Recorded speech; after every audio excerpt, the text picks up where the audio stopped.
Shalom, salam damai sejahtera Bapak Ibu, Saudara dan Saudariku seiman. Semoga saya menjumpai Anda semuanya dalam keadaan yang sehat walafiat, tetap semangat, tetap tersenyum, dan tetap berpengharapan pada Tuhan kita Yesus Kristus. Anda semuanya selalu dalam lindungan kasih Tuhan. Buat saudara dan saudariku yang sakit, dalam nama Tuhan Yesus, Anda sembuh. Senang berjumpa kembali dengan Anda dalam permenungan harian Sabda Tuhan, Embun Sabda, Rabu 14 Juli 2021. Mari kita siapkan hati, siapkan diri kita untuk mendengarkan dan merenungkan firman Tuhan. Tuhan sertamu dan sertamu juga.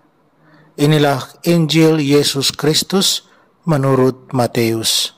Dimuliakanlah Tuhan. Sekali peristiwa berkatalah Yesus, "Aku bersyukur kepadamu ya Bapa, Tuhan langit dan bumi. Sebab semuanya itu kau sembunyikan bagi orang bijak dan orang pandai, tetapi kau nyatakan kepada orang kecil. Ya Bapa, itulah yang berkenan di hatimu. Semua telah diserahkan oleh Bapakku kepadaku, dan tidak seorang pun mengenal anak selain Bapa, dan tidak seorang pun mengenal Bapa selain anak, serta orang-orang yang kepadanya anak berkenan menyatakannya." Demikianlah Injil Tuhan. Terpujilah Kristus. Saudara dan saudariku seiman, saya ajak Anda merenungkan kesederhanaan hati adalah kunci pengenalan akan Tuhan. Apakah kita ingin mengetahui pikiran Tuhan? Kenapa tidak? Dalam Injil, Yesus berterima kasih kepada Bapanya di surga karena menyatakan kepada murid-muridnya hikmat dan pengetahuan tentang Allah. Saudara dan saudariku seiman, apa yang dikatakan doa Yesus kepada kita tentang Allah dan tentang diri kita sendiri? Pertama-tama, doa Yesus ini memberitahu kita bahwa Allah adalah Bapa dan Tuhan atas surga dan bumi. Dia adalah pencipta segala sesuatu. Dia adalah asal pertama dari segala sesuatu. Dia adalah otoritas transenden. Dan tetapi pada saat yang sama, walaupun Dia yang adalah demikian, Dia selalu menunjukkan kasih sayang dan kebaikan kepada semua anak-anaknya. Pada Dia ada sifat kebapaan dan juga keibuan. Saudara dan saudariku seiman, doa Yesus dalam Injil juga mengandung peringatan bahwa kesombongan dapat menjauhkan kita dari kasih dan pengenalan akan Tuhan. Terus apa yang membuat kita bodoh dan buta terhadap hal-hal tentang Allah? Tentu saja kesombongan intelektual, dinginnya hati, dan keras kepala. Semuanya itu akan menutup kita terhadap Allah dan kerajaan damainya, kerajaan sukacitanya, dan kebenarannya. Kesombongan adalah akar dari segala keburukan dan pengaruh terkuat yang mendorong kita untuk berbuat dosa. Kesombongan itu pertama-tama menaklukkan hati, membuat hati kita dingin, acuh tak acuh terhadap Tuhan. Kesombongan menutup pikiran terhadap kebenaran dan hikmat Tuhan bagi hidup kita. Saudara dan saudariku seiman, apa sih itu kesombongan yang demikian? Itu adalah cinta berlebihan pada diri sendiri dengan mengorbankan orang lain, dan penilaian berlebihan tentang kepentingan diri sendiri, egoisme. Dalam Injil, Yesus mengkontraskan kesombongan intelektual dengan kesederhanaan dan kerendahan hati seperti anak kecil.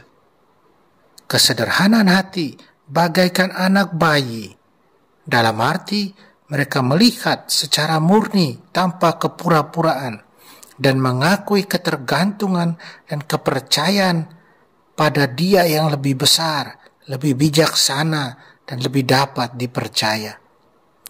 Mereka mencari satu hal saja, summum bonum, kebaikan terbesar, yang adalah Tuhan itu sendiri. Kesederhanaan hati kemudian dikawinkan dengan kerendahan hati, ratu kebajikan. Karena kerendahan hati mencondongkan hati menuju rahmat dan kebenaran. Sama seperti kesombongan adalah akar dari setiap dosa dan kejahatan, demikian pula kerendahan hati adalah satu-satunya tanah, satu-satunya lahan di mana kasih karunia Allah dapat berakar. Itu saja sikap yang benar di hadapan Tuhan. Dan itu memungkinkan Tuhan, sebagai Tuhan, Dia melakukan semuanya. Saudara dan saudariku seiman, Tuhan menentang orang yang sombong, tetapi Dia memberikan kasih karunia kepada orang yang rendah hati. Hanya orang yang rendah hati yang dapat menerima hikmat dan pengertian sejati tentang Allah dan jalan-jalannya. Pertanyaannya, apakah kita tunduk pada firman Tuhan dengan kepercayaan, dengan iman dan kerendahan hati yang sederhana?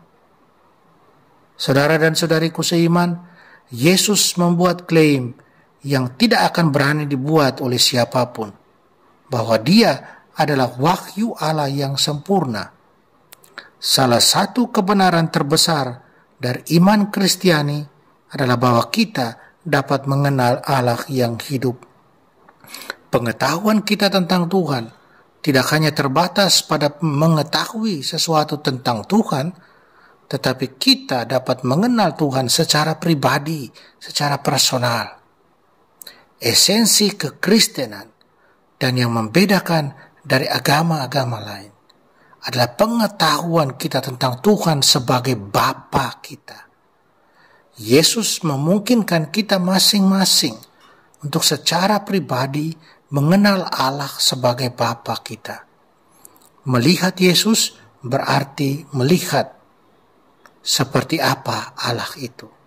Di dalam Yesus kita melihat kasih Allah yang sempurna, Allah yang sangat peduli dan merindukan, Allah yang mengasihi manusia sampai menyerahkan nyawanya di kayu salib. Yesus adalah wahyu Allah yang sempurna, Allah yang mengasihi kita sepenuhnya tanpa syarat. Yesus juga berjanji bahwa Allah Bapa akan mendengarkan doa-doa kita ketika kita berdoa dalam namanya. Itulah sebabnya Yesus mengajar kita, para pengikutnya, untuk berdoa dengan penuh keyakinan kepada Bapa yang di surga, dengan doa Bapa kami. Bapa kami yang di surga, berikanlah kami makanan pada hari ini. Apakah kita berdoa kepada Bapa kita di surga dengan penuh sukacita, dengan penuh iman, akan kasih dan perhatiannya buat kita? Mari kita renungkan hal ini. Semoga. Amin. Mari kita mohon kekuatan dari Tuhan, kita berdoa. Tuhan Yesus, beri kami kesederhanaan dan kemurnian iman seperti anak kecil, untuk menatap wajah-Mu dengan sukacita dan keyakinan dalam kasih-Mu yang penuh belas kasihan. Singkirkan setiap keraguan, ketakutan, dan pikiran sombong yang akan menghalangi kami untuk menerima firman-Mu dengan penuh kepercayaan dan ketaatan padamu, serta dengan penuh kerendahan hati. Tolong kami, bantu kami. Amin. Mari kita mohon berkat Tuhan, Tuhan sertamu. dan sertamu juga. Semoga kita sekalian, semua orang yang kita sayangi dan kasih, dilindungi, dibimbing, dan diberkati Allah yang Maha Kuasa, Bapa dan Putra dan Roh Kudus. Amin.